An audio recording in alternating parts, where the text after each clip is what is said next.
नमस्कार, मैं हूं आशुतोष और आप देख रहे हैं सत्य हिंदी। सत्य हिंदी के विशेष कार्यक्रम श्रवणगढ़ की खरी खरी में आपका स्वागत है। यह हमारा वो कार्यक्रम है जिसमें देश के जाने माने पत्रकार संपादक श्रवणगढ़ जी अपनी तीखी टिप्पणियां करते हैं मौजूदा राजनीतिक माहौल पर। और उनकी तीखी टिप्पणियों से न तो सत्ता पक्ष बचता है, न ही विपक्ष, और दोनों ही तिलमिला के रह जाते हैं। आज फिर हम होंगे मुखातिब श्रवणगढ़ जी से और दरअसल जानेंगे, एक नए विषय के ऊपर चर्चा करेंगे उनसे। नया विषय इसलिए है क्योंकि प्रियंका गांधी के ऊपर हमने शायद कभी इतनी गहराई में बातचीत नहीं की है। प्रियंका गांधी जो राहुल गांधी की बहन है, सोनिया गांधी की पुत्री हैं, और साथ ही साथ उनमें कांग्रेस के बहुत बड़े लोग और देश के जाने माने कई पत्रकार, संपादक, एक्सपर्ट भी उनमें एक बड़ा राजनीतिक भविष्य देखते हैं। प्रियंका गांधी पहली बार अब चुनावी राजनीति में कूदने वाली है। वाई नॉट, जहां से राहुल गांधी ने चुनाव जीता था, लेकिन अब उन्होंने वो सीट छोड़ दी है और छोड़ने के बाद उस सीट पर प्रियंका गांधी चुनाव लड़ेंगी। ऐसे में सवाल ये खड़ा होता है कि क्या प्रियंका गांधी वाकई में उनके अंदर वो काबिलियत है एक नेता के तौर पे, जो बहुत सारे लोग उनके अंदर इंदिरा गांधी की छवि को देखते हैं। और ये कहने वाले लोगों में अर्जुन सिंह जैसे कद्दावर नेता भी रहे हैं। प्रियंका गांधी के बारे में कहा जाता है कि राहुल गांधी की तुलना में वो कहीं ज्यादा पब्लिक से जुड़ती हैं। उनकी जो भाषण करने की जो कला है वो राहुल गांधी से ज्यादा स्ट्रेट फॉरवर्ड है।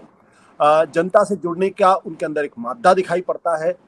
राहुल गांधी के तरीके से वो उतने ज्यादा विचारधारात्मक स्तर पर जुड़ी हुई भले ही ना दिखाई पड़े, लेकिन लोगों से जुड़ने का उनका जो स्टाइल है, जो तरीका है, वो उनको बहुत सारे लोगों से जोड़ने में मदद करता है। तो ऐसे में जानना दिलचस्प होगा कि दरअसल श्रवण जी कैसे उनको देखते हैं और कांग्रेस की भविष्य की राजनीति में उनकी क्या योजना दिखाई पड़ती है।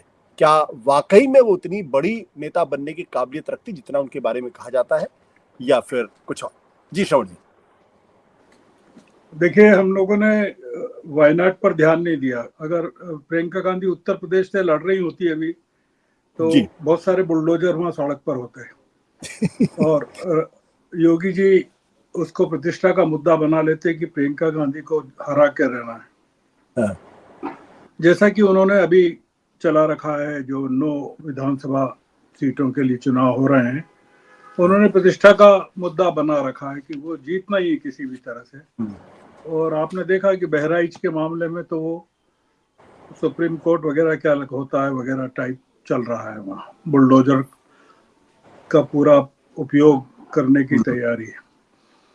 प्रियंका चूंकि केरल में लड़ रही हैं, केरल से लड़ रही हैं, वायनाड से लड़ रही हैं, इसलिए कोई बहुत ज्यादा लहरें पैदा नहीं हो रही हैं। मीडिया में भी नहीं हो रही है, क्योंकि मीडिया के लोग अब सोचते हैं कि कौन जाए इतनी दूर केरल में कवरेज के लिए। अगर यूपी वगैरह होता तो अभी तक तो 150 बार हो आते वो लोग। तो इसलिए ये पूरा का पूरा मीडिया का मामला है कि मीडिया जिसको चाहे उसको उठा लेता है, जिसको चाहे गिरा देता है। प्रियंका का वायनाड से लड़ना एक बहुत बड़ी घटना है, कांग्रेस के लिए भी है और भारत की आने वाली राजनीति के लिए भी है, कई मामलों में है। क्योंकि लोकसभा चुनाव में कांग्रेस का वहां जो केरल में प्रदर्शन रहा था, वो आप जरा सोचिए कि किस तरह का रहा होगा। मतलब अगर आप पूरे देश में देखें कांग्रेस के प्रदर्शन को परसेंटेज वाइज या स्ट्राइकिंग रेट के हिसाब से, तो 20 में से 14 सीटें मिली है उसको वहां केरल में। 20 में से 14 का मतलब है 70% का जो स्ट्राइक रेट है। और दूसरी जो इम्पोर्टेंट चीज है वो ये कि एलडीएफ मतलब लेफ्ट डेमोक्रेटिक फ्रंट की वहां सरकार है, सीपीएम का चीफ मिनिस्टर है, और उनको 1 सीट मिली सीपीएम को वहां। दूसरा ये कि मतलब राहुल गांधी के खिलाफ कौन लड़ा था? डी राजा की बीवी लड़ी थी, एनी लड़ी थी वहां वायनाड से। और सीपीआई जो है, जिसके डी राजा बड़े नेता हैं, 75 वर्षीय नेता हैं, उनकी पत्नी लड़ी थी। और वो इंडिया ब्लॉक में भी है। मतलब लोगों ने सब सवाल किया था कि भाई आप इंडिया ब्लॉक में हैं और उसके बावजूद एनी ने वहां चुनाव लड़ा। तो वो उन्होंने अपनी इंडिपेंडेंट हैसियत में राहुल के खिलाफ चुनाव लड़ा था। और प्रियंका के जब वहां से वायनाड से चुनाव लड़ने की घोषणा हुई, तब टीवी के एक पत्रकार ने, मुझे याद है, बहुत अच्छे से याद है, कि जब एनी से पूछा था कि क्या वे प्रियंका के खिलाफ भी चुनाव लड़ेंगी क्या, तो वो लगभग हड़बड़ा गई थी, सब कपा गई थी कि वो क्या जवाब दें। मतलब उन्होंने कहा कि वो तय नहीं कर पा रही हैं, वो कह रही हैं कि वो जैसा पार्टी कहेगी वैसा करेंगे वो। तो इसका ये मतलब है कि केरल में जो इस समय जो स्थिति है, वायनाड में अभी आपने देखा जिस तरह की तबाही हुई थी, और उसमें प्रियंका और राहुल जैसे पहुंचे थे वहां, उन्होंने सुपरवाइज किया था पूरा। और अगर आपको याद हो तो राहुल गांधी तब केरल में ही थे, तब रात को 1:30 बजे उनको जगाकर 1:32 पर जगाकर उनको बताया गया था, 1:32 या 1:52 पर, कि ईडी आपके यहाँ पूछताछ करने आने वाली है। तो पिछले कितने बहुत कम समय में देश की राजनीति कितनी तेजी से बदल गई है, ये थोड़ा सा इस पूरे मामले में, मतलब ये मामला वायनाड के चुनाव का नहीं है, ये मामला जी।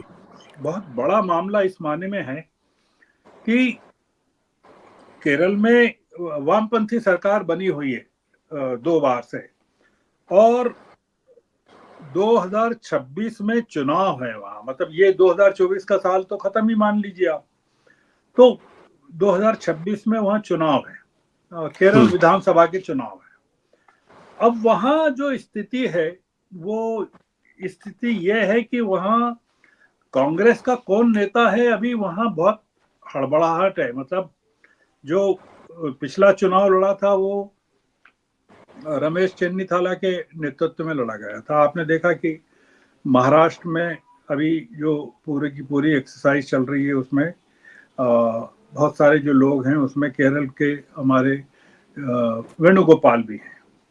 जी। अब वहां जो संघर्ष चलेगा वो चलेगा ये कि केसी वेणुगोपाल जो हैं, वो एक बहुत बड़े दावेदार के तौर पर उभरने वाले हैं केरल में कांग्रेस के।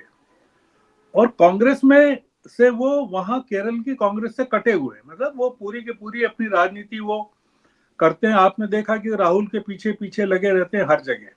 हरियाणा में भी वो उनको लेकर कई तरह की चीजें हरियाणा को लेकर चली है कि उन्होंने किस तरह से टिकट दिए, और उसमें हार का एक बड़ा कारण वेणुगोपाल को भी बताया गया। खैर वो एक अलग मुद्दा है। तो 2000 पिछला जो चुनाव था उसमें 140 सीटों में से लेफ्ट डेमोक्रेटिक फ्रंट को 99 सीटें मिली थी। अब आप इस परिप्रेक्ष्य में देखिए कि लोकसभा चुनाव में एक ही सीट मिली सीपीएम को, और पिछले विधानसभा चुनाव में 99 सीटें मिली थी। इसका मतलब है, और कांग्रेस ने 41 सीटें जीती थी, और रमेश चेन्नीथला के नेतृत्व में चुनाव लड़ा गया था। अब इसका सीधा मतलब यह है कि इस बार जो है कांग्रेस वहां, ये मतलब ऑलरेडी विजयन की पॉपुलरिटी बहुत डिक्लाइन पर है। कई कारण है उसको लेकर, करप्शन के चार्जेस, जांच एजेंसियों का उन पर दबाव, कई चीजें है वहां। मतलब एक चीज तो ये कि 2016 के मुकाबले कांग्रेस की वहां 6 सीटें कम हो गई थी और एलडीएफ की 8 बढ़ गई थी। मतलब ये कि इस बार प्रियंका की चूंकि हम बात कर रहे हैं, तो केरल में प्रियंका की उपस्थिति इस माने में महत्वपूर्ण है कि वो दक्षिण भारत का एक और राज्य कांग्रेस की झोली में प्रियंका की उपस्थिति से आ सकता है, वो केरल का हो सकता है। और केरल में चूंकि घमासान मचेगा कांग्रेस में नेतृत्व को लेकर, चीफ मिनिस्टरशिप को लेकर, वो बिल्कुल हरियाणा स्टाइल में मचने वाला है। तो उसमें प्रियंका का होना वहां काफी महत्वपूर्ण रहेगा। दूसरी चीज ये जो आपने कहा, प्रियंका पहली बार चुनाव लड़ रही है लोकसभा के लिए। मतलब मुझे बहुत अच्छे से याद है कि 2019 में जब चुनाव लोकसभा का हो रहा था, तब प्रियंका गांधी से बहुत अपीलें की गई थी कि उनको वाराणसी से चुनाव लड़ना चाहिए, मोदी के खिलाफ अगर खड़ी हो जाए वो। प्रियंका तब हिम्मत नहीं कर पाई थी। अगर उस समय की अगर आप अखबारों की कटिंग उठाकर देखें, और तमाम डिस्कशंस देखें उस दौरान के, तो आप पाएंगे कि तब प्रियंका बहुत ही रिलक्टेंट थी। मतलब वो पहली बार तब 2019 में सक्रिय रूप से राजनीति में आई थी। उसके पहले वो राजनीति में उस हिसाब से नहीं आई थी जैसा 2019 में वो आई। और उसमें उन्होंने, हो सकता है कि उन्होंने ठीक ही किया, वो मना कर दिया कि वो मोदी जी के खिलाफ नहीं लड़ना चाहती, क्योंकि वो अगर हार जाती 2019 का चुनाव तो वो बहुत शायद साइकोलॉजिकली उनको बहुत ज्यादा हर्ट करता। क्योंकि राहुल गांधी तो फिर भी उन्होंने क्या किया कि अमेठी के साथ साथ वायनाड से भी चुनाव लड़ा। पर प्रियंका अगर वायनाड से ही चुनाव, प्रियंका अगर वाराणसी से लड़ती और हार जाती तो स्थिति बहुत अलग होती है। आपने देखा कि अमेठी की हार का स्मृति ईरानी ने किस तरह से उपयोग किया 5 साल तक पूरे के पूरे राहुल को, मतलब राहुल गांधी के खिलाफ जिस तरह से माहौल बनाया गया पूरा का पूरा। तो उस समय 2019 में पूर्वी उत्तर प्रदेश के का जो इलाका था, संसदीय सीटें जो थी वो पूरी की पूरी प्रियंका के जिम्मे थी। और पश्चिमी उत्तर प्रदेश का जो इलाका था वो ज्योतिरादित्य सिंधिया के पास था। जो सिंधिया उस समय कांग्रेस में थे 2019 में, वो तो बाद में डिफेक्ट करके बीजेपी में गए। सिंधिया कुछ भी नहीं दिला पाए पूरे पश्चिमी उत्तर प्रदेश में, बल्कि वो खुद की सीट भी गुना की हार गए मध्य प्रदेश में। और प्रियंका के जिम्मे पूर्वी उत्तर प्रदेश था, तो उसमें वो अमेठी की सीट भी नहीं जिता पाई। मतलब केवल जो एक सीट मिली थी वो रायबरेली की सीट मिली थी जो सोनिया गांधी की थी। तो कांग्रेस का 2019 में सफाया हो गया था। तो ये एक जो हमको प्रियंका के बारे में बात करते समय दो चीजों को देखना पड़ेगा कि संघर्षों से मुकाबला करने का जो जज्बा या टकराने का जो मादा राहुल गांधी में है वो प्रियंका गांधी में अभी जुटा नहीं पाई थी। वो 2023 तक भी नहीं जुटा पाई थी। उसका एक बड़ा कारण ये कि उनको पहला सेटबैक लगा 2019 में लोकसभा चुनाव में।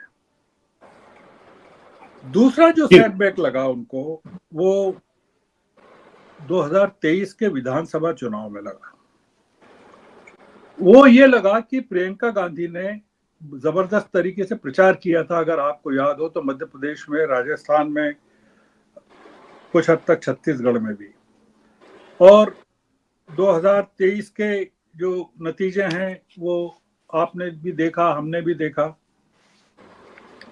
कि किस तरह से कांग्रेस के खिलाफ हुए। मतलब कमलनाथ और भूपेश बघेल के बारे में कहा जाता था कि प्रियंका गांधी का उनको बहुत वो प्राप्त है, मतलब काफी सपोर्ट है उनको।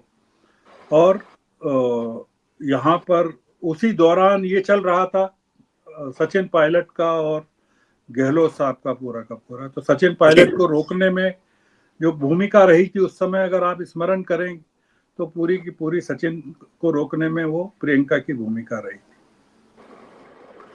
तो मतलब दूध से जली हुई प्रियंका मतलब 2019 और 2023 से निकली थी। इसीलिए क्या हुआ कि 2024 में जब चुनाव लड़ने की बात आई तब प्रियंका गांधी ने मना कर दिया। वो उन्होंने फिर भी मना कर दिया क्योंकि वो शायद आशंकित थी कि वो मतलब 2024 के परिणामों को लेकर सबसे ज्यादा कोई आशंकित रहा होगा तो वो कांग्रेस के लोग रहे होंगे कि वो मानकर चल रहे थे कि ये जो मोदी जी की लहर है इस बार फिर चलने वाली। तो आप देखें कि पिछले 2 सालों में जो इम्पोर्टेंस है वो ये, जैसे आपने कहा कि राहुल के मुकाबले प्रियंका की मास अपील ज्यादा है, ये आपने कहा। मैं उस पॉइंट पर बाद में आता हूं। पर पिछले 2 सालों में राहुल ने पूरी की पूरी जो कांग्रेस को बदल दिया 2022 के बाद, सितंबर 2022 के बाद राहुल को उम्मीद नहीं रही होगी कि उनकी मास अपील जनता के बीच में इस तरह की है। और प्रियंका को भी उम्मीद नहीं रही होगी कि उनका भाई जो है वो मतलब इस बोलने के मामले में प्रियंका या ग्लैमर के मामले में प्रियंका या इंदिरा गांधी की विरासत को अपने व्यक्तित्व में ढालने के मामले में प्रियंका, पर एक टी शर्ट पहन के राहुल और बहुत ही कमजोर वक्ता के रूप में राहुल जब निकले सड़कों पर, तो राहुल ने अपनी खूबी ये पैदा की कि उन्होंने बोलना बंद कर दिया, वो सुनना ज्यादा शुरू कर दिया। अगर आप पहली भारत जोड़ो यात्रा की सफलता का राज जानना चाहते हैं तो उसमें यह है कि राहुल ने अपनी कोई वॉकैबुलरी को टेस्ट नहीं किया वहां उस पूरे दौरान, कि वो बहुत अच्छे वक्ता के रूप में उभर कर आए, वो चुपचाप रहे। और उनके जो मौन था और सुनने का जो उनका पूरा मामला था, उसने पूरे मामले को बदल दिया। तो ये जो 2022 का जो मामला हुआ और पिछले 2 सालों में जो राहुल ने पूरी की पूरी चेंज किया, तो असल में राहुल ने जो किया है वो कांग्रेस को नहीं, मतलब प्रियंका के लिए भी बहुत बड़ा ग्राउंड तैयार कर दिया। और वो ग्राउंड यूं तैयार किया कि आप सोचिए कि अमेठी में किशोरी लाल शर्मा की जो जबरदस्त जीत है, वो जीत अगर आप देखें कि 5,39,288 वोट मिले किशोरी लाल शर्मा को और स्मृति ईरानी को 3,72,032 वोट मिले, मतलब किशोरी लाल शर्मा को 54%, 55% वोट मिले और स्मृति ईरानी को 37%, 38% वोट मिले। तो 17% वोट का फर्क रहा अमेठी में। और एक नॉन एंटिटी किशोरी लाल शर्मा को प्रियंका गांधी ने जितवा दिया। मतलब आप सोचिए कि हम प्रियंका गांधी का जो मूल्यांकन है वो कर ही नहीं रहे। वो असल में ये पूरा का पूरा जो ग्राउंड वर्क है उत्तर प्रदेश में कांग्रेस के लिए जो किया वो राहुल गांधी ने किया। मतलब प्रियंका ने, यानी खेत बोया राहुल गांधी ने और फसल ली प्रियंका गांधी ने। ये पूरा का पूरा मामला है जो उत्तर प्रदेश के, मतलब खासकर अमेठी और रायबरेली के नतीजों का मामला है। तो इसीलिए जब 2019 और 2023 के परिणामों से जो रूबरू हुई थी प्रियंका गांधी, उन्होंने 2024 में भी फिर रिस्क नहीं ली। उनको हो सकता है, मतलब मेरा एक अनुमान है कि उनको ये उम्मीद नहीं रही होगी कि कांग्रेस इतना जबरदस्त करेगी कि 52 से 99 सीटों पर पहुंच जाएगी और उत्तर प्रदेश में इस तरह का कमाल होगा जैसा कमाल समाजवादी पार्टी और कांग्रेस ने मिलकर किया। अब आपका जो पॉइंट है वो पॉइंट ये है आशुतोष जी कि बोलने के मामले में प्रियंका की जो अपील का आपने एक मुद्दा उठाया कि प्रियंका की अपील राहुल के मुकाबले बहुत बेहतर है। मैं ये कहना चाहता हूं कि नेहरू के मुकाबले, मतलब गांधी के मुकाबले नेहरू, जवाहरलाल नेहरू की जो अपील थी, मास अपील, वो बहुत जबरदस्त थी। अगर आपने सुना हो कभी नेहरू को बोलते हुए, मैंने सुना इसलिए कह रहा हूं मैं।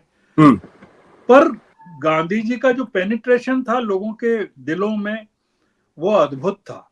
मतलब मैं एग्जैक्टली उसी बात पर आ रहा हूं कि प्रियंका गांधी मास को अपने साथ कर लेती हैं जैसे उस समय तात्कालिक रूप से, पर जो पूरा जो परमानेंट पेनिट्रेशन होता है वो राहुल का होता है। तो इसलिए आप देखें कि प्रियंका ने जहां जहां सभाएं हरियाणा में एड्रेस की, वहां का अगर आप एनालिसिस करें कि राहुल ने और प्रियंका ने जिन जिन इलाकों में सभाएं एड्रेस की, करनाल में या हिसार में, अंबाला में या इस इलाके में ग्रैंड ट्रंक रोड के, तो वहां कांग्रेस के पक्ष में क्या मिला और क्या नहीं मिला।